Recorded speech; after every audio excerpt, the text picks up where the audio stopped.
a onda histórica de frio que fará as temperaturas desabarem do sul ao norte do Brasil. A matéria é de 18 de 8 de 2020 e foi nos enviada pelo nosso querido irmão Cassiano Cássio.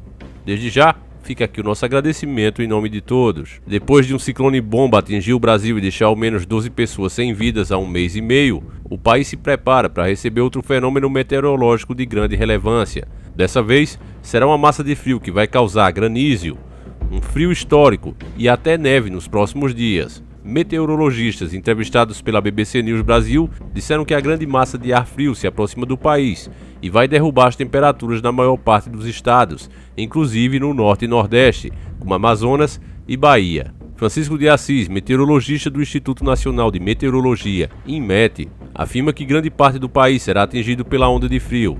Esta é a terceira vez que o fenômeno ocorre no Brasil este ano, mas é a primeira com tamanha intensidade e abrangência. Nas palavras dele, ele falou: a dimensão dela será parecida com o frio histórico de 1955, 1963, 1975 e 1985. Não teremos temperaturas muito baixas do que já registramos nesse ano, mas a abrangência vai pegar do norte, onde teremos quedas de até 15 graus nas temperaturas, e com uma condição de geada mais significativa, e até neve na região do sul. É uma frente fria que chega até a linha do Equador, afirmou Assis. O meteorologista Maicon Verber, do Instituto Nacional de Pesquisas Espaciais, INPE, explica que massas como essa se formam próximas às regiões polares. Elas sobem pelo sul da Argentina e podem se deslocar mais próximas ao oceano ou pelo continente, dependendo das condições. Neste caso, ela segue pelo continente e tem a característica de ser mais fria e seca. Amanhã, ela deve chegar no centro-sul do Rio Grande do Sul e se destacar até o sul da Amazônia. Ela ainda pega o Paraguai, Bolívia, Centro-Oeste, Sudeste e Sul, além dos estados do Acre e Rondônia, afirmou Weber. De acordo com os especialistas, a chegada de massa de ar frio vai causar fortes chuvas na maior parte do país. Isso vai ocorrer porque há um sistema frontal, encontro de massas de ar com características diferentes, como de temperatura, uma mais fria com uma mais quente, por exemplo, carregado com nuvens de chuva de Mato Grosso do Sul até Santa Catarina. Quando o ar frio invadir o país e encontrar a região mais úmida, como as serras gaúchas de Santa Catarina e do Paraná, e isso fará com que haja condições para queda de neve, já que em temperaturas abaixo de 0 grau cai neve em vez de chuva, caso existam condições de instabilidade para isso, afirmou o meteorologista do INMET. Ele explica que em regiões mais quentes como São Paulo, Paraná e Mato Grosso do Sul, onde esse sistema frontal está estacionado, deve ocorrer temporais entre terça e quarta-feira, inclusive com queda de granizo em algumas áreas. Quando ela avança totalmente, as chuvas devem parar, o que ocorre a partir de sábado. Os especialistas dizem que nas regiões mais quentes do país, como Mato Grosso do Sul, que registra máxima de 40 graus nos últimos dias, pode haver uma queda de temperatura muito grande, de até 15 graus. Os meteorologistas, ouvidos pela reportagem, disseram que não é possível afirmar que esse fenômeno é causado pelas mudanças climáticas, porque já ocorreram muitas outras vezes no passado, porém, é consenso de que terá uma grande intensidade. Maicon Verber diz que uma massa de ar frio normalmente tem pouco mais de 1 km de espessura, que vai da superfície em direção à atmosfera por ser fria e pesada, e se localiza e desloca próximo ao solo. Já esta coluna de ar frio que se aproxima tem de 5 a 6 km de espessura. É uma massa bastante significativa e deve tomar conta de boa parte do continente. O Centro-Oeste e Sudeste deve ter recordes de temperaturas mais baixas do ano, mas vamos ter que esperar para saber se vai ser um frio histórico, só quando tivermos os dados durante a passagem dela, afirmou o meteorologista do INPE. Ele disse que a diferença mais marcante dessa massa de ar é que há uma chance de nevar no sul, por conta também de um sistema que chegará à região logo após a chegada desse sistema. A partir de quinta-feira, um sistema chamado de vórtice de ciclone vai se deslocar e causar uma instabilidade, além de provocar uma condição de neve. Ele vai reforçar esse ar frio sobre o sul, em uma altitude mais alta e mais úmida que a massa de ar frio, e deixar o tempo instável, numa configuração ideal para a formação de neve, disse Verber. Ele disse que a partir de sexta-feira também haverá condições de geada de uma maneira mais ampla do estado do sul e sudeste, mas conforme a massa vai avançando em direção ao norte do Brasil, ela sofrerá alterações e enfraquece. Ainda assim, a queda de temperatura será sentida inclusive em estados do nordeste, como a Bahia. A previsão do INMET é que a temperatura no estado do sul caia a partir desta quarta-feira. A previsão é que Porto Alegre registre temperatura mínima de 6 graus na quinta-feira 20 e apenas 3 graus na sexta-feira dia 21. Em São Paulo, de acordo com o INMET, a máxima não deve passar dos 13 graus, tanto na sexta quanto no sábado, enquanto as mínimas ficam em 9 graus e 8 graus, respectivamente. Os 2 dias devem ter céu encoberto e chuva. Bom, meu caro irmão, pra mim isso tem o dedo podre dos senhores do mundo. Eu não tenho a mínima dúvida sobre isso. Você vê que uma das coisas que vem sendo debatida sobre esse problema terrível que a gente vem enfrentando aí é como o sol pode ajudar, né, o nosso corpo a ficar mais forte, deixar a nossa imunidade melhor. Todo mundo sabe que a vitamina D é essencial para deixar o nosso corpo mais resistente, mais forte a qualquer tipo de infecção. Portanto, o sol nesse momento é muito precioso. E se tem uma coisa que o Brasil sempre foi abençoado, é com os raios solares. Mas você está vendo que uma tempestade que só acontece de décadas em décadas, vai acontecer justamente nesse momento que a gente precisa tanto do sol. Se você prestou atenção, as últimas vezes que aconteceu foi 1955, 1963, 1975 e 1985. Ou seja, demora pra caramba para isso acontecer, né? Você vê que, de acordo com esses números aqui, acontecia mais ou menos a cada 10 anos, mas agora já fazia muito mais de 10 anos que não tinha acontecido. A última registrada foi em 1985. Então nós não soubemos de nada em 1995, não soubemos de nada em 2005, não soubemos de nada em 2015. Mas a tempestade inventa de acontecer justamente em 2020, quando a gente está enfrentando esse mal terrível aí nas ruas. E aí, você acha que isso é simples coincidência? Eu sinceramente acho que não. Isso é o HAARP em pleno funcionamento. São as armas climáticas funcionando, meu caro irmão. Só não entende quem não quer. Eles querem reduzir a população, já está claro isso. É evidente isso. As matérias que a gente tem mostrado aí, lei sendo aprovada, permitindo inclusive o uso do drone. Foi ridículo, inclusive, as visualizações que nós tivemos no vídeo daquele. É claro que o YouTube é o grande culpado por isso, mas é um grande fato também que as pessoas não se interessam por esse tipo de conteúdo. Elas estão mais interessadas em tretas, em Bolsonaro que pegou um anão pensando que era uma criança. Estão mais interessadas nesse tipo de coisa.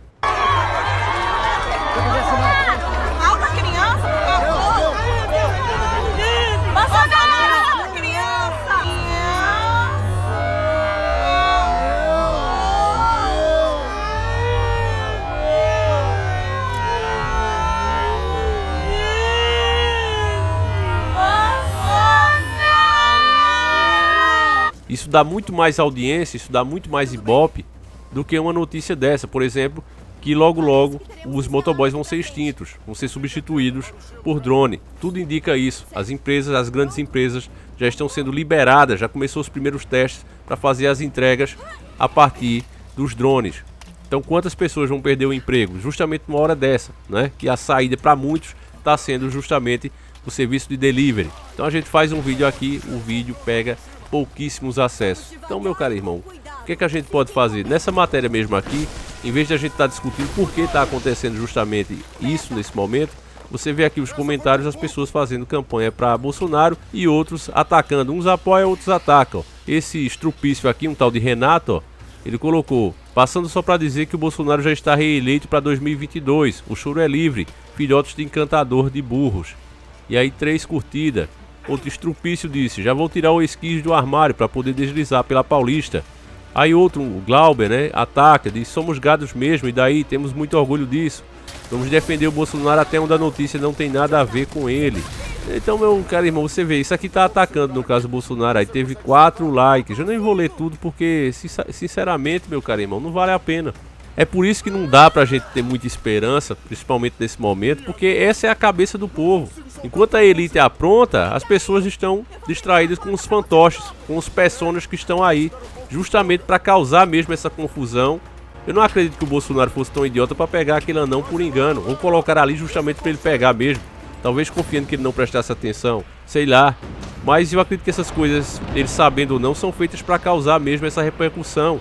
E aí um assunto desse que é realmente importante, que vai afetar a nossa vida, você pensa, um frio desse, quantas pessoas vão falecer na rua? Quantas pessoas que não têm abrigo, não têm casas boas para se proteger, né? Principalmente pessoal que mora em favela, casas em situações precárias. Então cai um frio desse tão intenso, como é que essas pessoas vão sobreviver? Ninguém está pensando nisso. Outra coisa, como é que vai ficar as lavouras também diante de um frio tão grande? Você sabe que com um frio intenso desse, a comida é bastante reduzida. Então pode acontecer de faltar alimento no mercado. Então a situação é seríssima, mas o gado está discutindo quem vai ser o presidente em 2022. Cara, eu sinto às vezes que eu vou ser vencido pelo cansaço, cara. Tem hora que dá vontade de nunca mais postar vídeo, parar de vez de falar desse tipo de assunto, porque, cara, Tem a plataforma que não quer que a gente fale, né? O que torna uma situação muito chata. É como se você estivesse numa casa de alguém que o cara não quer que você entre. Então é bem complicado isso. E tem, por outro lado, as pessoas que é o nosso objetivo, que é acordar elas, despertar, porque há um consenso aqui na nossa família, né? Entre nós, que a única maneira de mudar um pouco esse quadro é as pessoas entenderem o que realmente acontece. Qual é a situação do mundo, qual é a situação que elas se encontram. Elas precisam saber disso, porque sozinhos nós não podemos fazer nada. Ficar falando disso aqui e não tentar despertar mais um que dorme, não adianta, cara. Não vai dar em nada, a gente vai ficar apenas perdendo tempo. Então, meu caro irmão, a situação realmente é terrível, terrível. E outra coisinha também que se você percebeu nessa matéria, é que eles ficam puxando ainda, né, tentando segurar a questão do aquecimento global. Quando saiu essa história de aquecimento global, foi um período que as temperaturas estavam realmente muito altas. E aí começou-se, olha, tá esquentando muito assim porque o mundo todo tá esquentando. Mas aí de repente, né, Deus mudou e começou a esfriar. Aí seguraram que quando um lugar esquentava demais, o outro esfriava, que era um efeito do aquecimento global.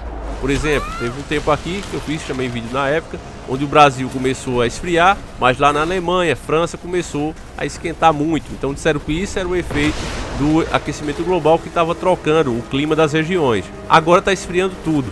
E aí? Aí mesmo assim os caras ainda continuam segurando essa tese do aquecimento global, que vai ser uma coisa também que vai servir para criar novos impostos para a elite global, para taxar os países que não se enquadrarem dentro das novas especificações que eles vão dar a cada país. E aí já tem que segurar essa mentira aí, uma mentira segurada e repetida por muitas vezes, ela acaba se tornando verdade para o gado. Infelizmente é assim, meu caro irmão, que acontece. Mas não tem nem muito o que a gente dizer, né, meus caros irmãos? Eu gostaria muito de saber a sua opinião, o que é que você acha disso. Tem vários vídeos sobre esses fenômenos, família, mas é até difícil passar eles aqui. Eu tô tentando usar as gameplay de fundo para ver se assim a gente consegue passar, porque quando a gente foca, né, em mostrar imagens, aí o vídeo é classificado como se a gente estivesse mostrando desastres. Olha, o seu vídeo é focado em desastre, então não pode passar. Então a gente está tentando fazer assim para ver se passa, porque é isso ou simplesmente para de falar dos assuntos. Então, meus caros irmãos, a gente vai ficando por aqui. Gostaria de saber a sua opinião. Fiquem todos com Deus, um abraço e tamo junto.